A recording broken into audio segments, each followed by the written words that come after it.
भगवंताच्या हातावर कर्णाच्या डोळ्याला कर्णाच्या डोळ्याला भगवंत कर्णा तू रडतोय मला कर्ण बोलले नाही देवा मी तुम्हाला रडत नाही पण माझं काय झालं की दादाची रक्ताची वजन मी त्यात होऊ शकत नाही मग ते जे पाणी होतं डोळे आलेलं अश्रू होतं त्या अश्रू कर्णाला काय असं भगवंताला ती भगवंताची गीताच्या ठिकाणी आपण पाहिजे आपलं इथं आपण पंढरपुरात झाल्यानंतर आपण आपलं कधी कधी आपलं नामस्मरण नाही आलं तर तुम्ही लोक भजन म्हणतात भजन त्याच्या पाठीमागून आपला उद्धार आहे आपला उद्धार आहे माय बापा तुम्ही सांगा भक्त प्रल्हाद कसे झाला त्याने कसं केलं नारायण नारायण नारायण मग भगवंत आपल्या असं म्हणतो वाक्य काय मोठा राक्षस होता आणि त्या राक्षसाचा कथाचा पुढचे आपल्या एवढं आणि मग ज्यावेळेस प्रल्हादाकडे नव्हता झाला त्याला कडे टाकल्यानंतर भगवंताला आपल्या भक्त प्रल्हादाला विचारलं की बाबा रे तू नारायण नारायण कुठे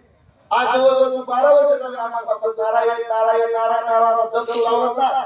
आम्हाला नारायण टाकतरी नाही ते सांगितलं जरी काही बोलला माझा नारायण विश्वास माझा नारायण संपूर्ण विश्वास माझा नारायण कुठं काय म्हणतात टाकायचं माझा नारायण समोरच्या शब्दात नारायण तुझ्या हो समोरच्या शब्दात माझा नारायण समोरच्या शब्दात नारायण हो लाख माझा खाबाला लाख ते लाख माझा ते कशी बोला नरसिंहाचा अवतार प्रकट झाला आणि नरसिंहाचा अवतार प्रकट झाल्यानंतर हिरण्यकशिपूला मांडले म्हणजे सांग आता तुझं मरण आहे तुम्हाला काय तुम्ही माझं मरण नाही येते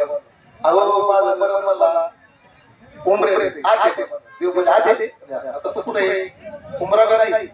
आता नाही कुठे नाही उमरे उमरे काही परत खाली बरोबर नाही देवाला म्हणले पुढे मला आता पुढे कबूल करून म्हणला मध्ये मला देवाला उगवणार नाही मावळ देव म्हणजे इकडं सूर्य बघ आर आणि पायापाशी दुर्जनाची सवय तुम्ही जर विचार करा जर भक्त प्रल्हादाने नारायण भक्त प्रल्हादाचा विचार अजिबात असं झालं भक्त प्रल्हादाची कसं झालं नामस्मरण झालं ज्या भक्त प्रल्हादाची नामस्मरण झालं ज्या जगाची नामस्मरण झालं ज्या तुकाराम महाराजांनी नामस्मरण करून लोकांना त्याच्या लोकांना उपदेश केला कलियुगात नामस्मरण होणार नाही का कमी कमी जर कमी नाही भजन करता आलं नाही हरिपाठ म्हणता आला तर पहिले एक गोष्ट असं आपल्याला काय केलं होतं आपलं भगवद्गीतेत 18 आपल्या वेळ नाही पहिले हजार वर्ष 10,000 वर्ष तप करत होते ऋषी मुनी तर आपल्याला काय केलं होतं फक्त आपल्याला ग्रंथ ठेवले आणि ग्रंथ ठेवल्यानंतर 18 ज्ञानेश्वरी दिली आपल्याला म्हणजे जाऊ 18 आपल्याला वाचायला सोड नाही बाबा आता आम्ही कामात मग त्यांनी काय केलं की हरिपाठ त्या भागात तयार केला त्या भागात 28 भागात 7 गुरुबरोबर परंपरेच्या आला 4 तुकाराम महाराज मग त्यांनी काय केलं म्हणजे हरिपाठ करायला सुद्धा वेळ नाही मग म्हणले एक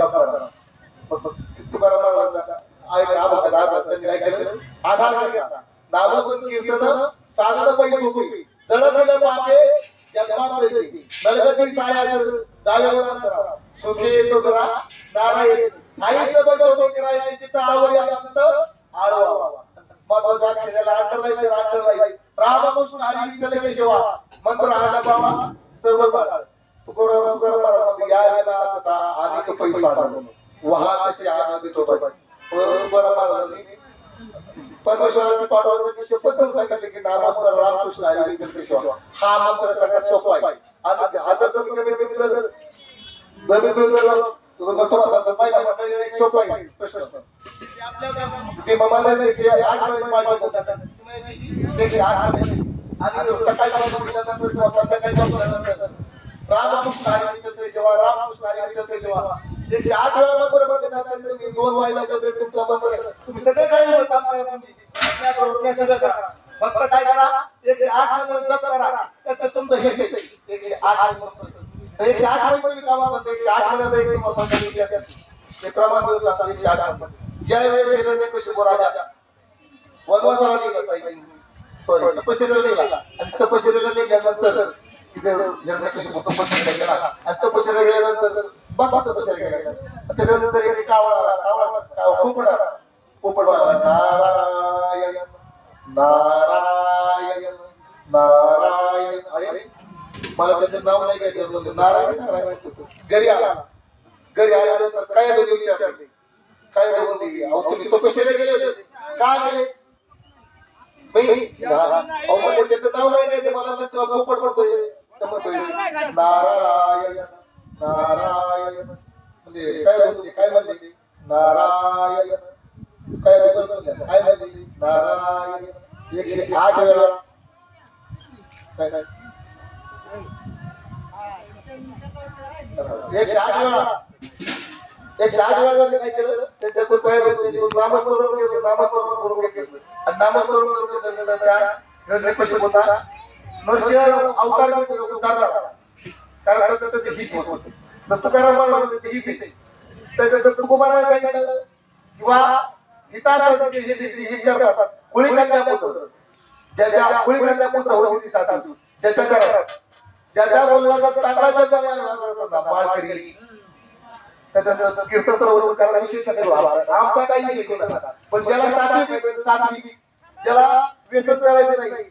ज्याला पंढरीची वारी करायची ज्याला नामस्मरण करायचे त्याच्या 42 पिढ्या 42 पिढ्या त्याच्या सांगायला आणि ज्या कुळाला जो भगत सात्विक करतो त्याच्या 42 पिढ्याचा उद्धार झाल्याशिवाय राहणार बाबा आणि मग 42 पिढ्या त्यावर उद्धाराचा साधन नाही आणि उद्धाराचा फक्त पुढे कुणी काय आपण बोधीचे साधन तयारी हरिचं वाढवली अशा लोकांना हरी मला वाटतं अशा लोकांचं मस्तक आहे हे माझ्यावरील आणि आता परत आपल्याला काय करायचं परत घरून उठावं आपल्याला हिताशिवाय काहीच बोलायचं नाही आपण बोलले पैसे त्याच्यासाठी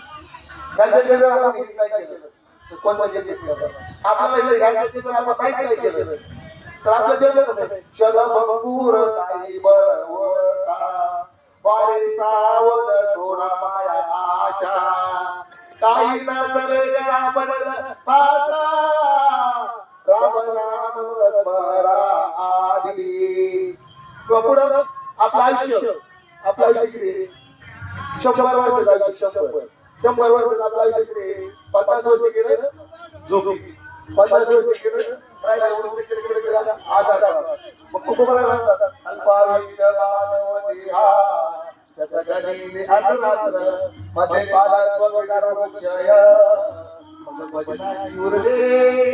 पायदिगा आणि आपल्याला आपण किती पाहिजे करा मला किती बरोबर असं बरोबर तुम्ही आपण पण त्या तेवढा पण तरी तुम्हाला पुढे लागायचे तुकोबाची अमृतवाणी देवाजीच्या पडता खाली तुकोबाची अमृतवाणी देवाजीच्या पडता खाली दगडाच्या तळामधून गायले अभंगा दगडाच्या तळामधून गायले अभंगा गोडी येते तो परमात्माची गोडी नाही आता आल्या तुमच्या एवढं बोलले की हे जाता नामाची शपथ बोलतात पण मात्र काही एवढं तर चांगला पाहिजे कसं माहिती बाळीला काय समज मला माहिती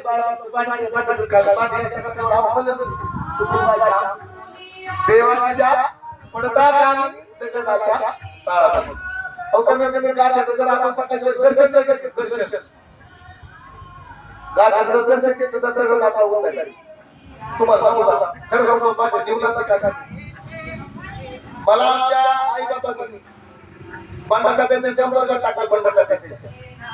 आणि तिथून थोडं काही काही तिकडून आल्यानंतर काही काही केलं फक्त गाण्याचं दर्शन घेतलं दर्शन केलं दर्शन घेतलं हात देवीला म्हणलं की प्रसाद देऊन गेले आज मी तुमच्या नकामा होतो 10-15 वर्षापूर्वी आज मी त्या गाडीवर बसलो आज मी कीर्तन करतो आज मी प्रवचन करतोय कारण ताकद त्यांची ताकद आपण चाललेल्या वारीची ताकद नामस्मरणाची ताकद पूर्वजांची ताकद त्या पंडितांची ताकद नानांची आहे आणि मग चाललंय काय कार्यक्रम महत्वाचा जगातले भारी आजच्याकडे लक्ष घेऊन जगातले भारी गाथा ज्ञानेश्वरी जगातले भारी पंढरीची वारी जगातले भारी 19 फेब्रुवारी जगातले भारी रामकृष्ण हरी सारखा आपण जगात नाही म्हणून रामकृष्ण हरी विठ्ठल केशवा हजार नंतर तुम्ही जाता तुमच्या याच्यात तुमचा मुद्दा झाली आणि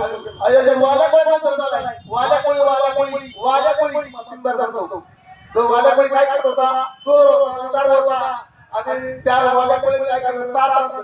पापाची बसली एक माणूस त्याला काही मोर एवढ्या टाकायचा एक माणूस त्याला काही मोर सात त्याला त्यांचा वजा करण्यासाठी त्याला कोण भेटलं महर्षी नारद भेटले आणि नारदाने त्याला नारदाने काय केलं मग आढावलं कोणी नारद काय रे पुढून चालायचं ते तुझ्या जवळ सोनाला काय हाय काय नारद बोलले आम्ही ब्रह्मचर्य आम्ही सदैव सोडायचे जवळ येता चोर राहते आम्ही सदैव आमच्या काय नाही ब्रह्मचर्य नाही चूक बोला पण याचं काय करायचं पण एकटाची पण ह्याचं काय करायचं मग मार एवढी नको मग काय नाही बाहेर काढावा हे बी नको मग म्हणजे तू अरे ज्या तुला ब्रह्मविना नको ज्या तुला करायची भार नको ज्या तुला चिपळ्या नको मग तू विचार एवढं पाप केलं की या बाबासाठी तुला कोण जागेल मला सांग मला का पण माझी बाई माझी आई माझी पोर चाल घरी गेल्यानंतर राहिला आई आतापर्यंत 7 रात्र झोपली किती झोपले 7 रात्र झोपले 7 रात्र झोपल्यानंतर बाबा स्नान गेले बाबा तू बागी गेले आई काय करणार म्हणजे बाबा तू मला पोरगा आहे तुला मला काम आहे काय जायची मग असं कर म्हणजे की म्हणजे त्या बाबाला बागी घरी नाही तू बायका तू पोर आम्हाला सांगू गेला कोणा पोर म्हणजे बाबा तुम्हाला सांभाळायचं आमचं काम आहे आणि तुमच्या बापाचं बनवायचं आमचं काहीच कारण नाही बायकोला बायको म्हणली माझं तुला काही काम नाही बायको गेली पुढे म्हणली गवळा सुचावला नाही माझ्या नाही मग मला काय कारण म्हणजे आमच्या काकाचं म्हणते पापाचं गेला तिचे पाय झाले सांगा नारदवर्षी उताराचा मार्ग सांगा मला उताराचा मार्ग मग नारदवर्षी मला 12 वर्षांनी 12 वर्ष तुम्ही काय करायचं फक्त रामनामाचा जप करायचं रामनामाचा जप केलं उतार होईल आणि त्यांनी काय केलं 12 वर्ष रामनामाचा जप केला आणि रामनामाचा जप केल्यानंतर त्याचा काय झाला उतार झाला हे गीता वाल्याकडे गेलं गीताच्या ठिकाणी उतार होता आपल्या झाली वेळ करते का वेळ करते का हा या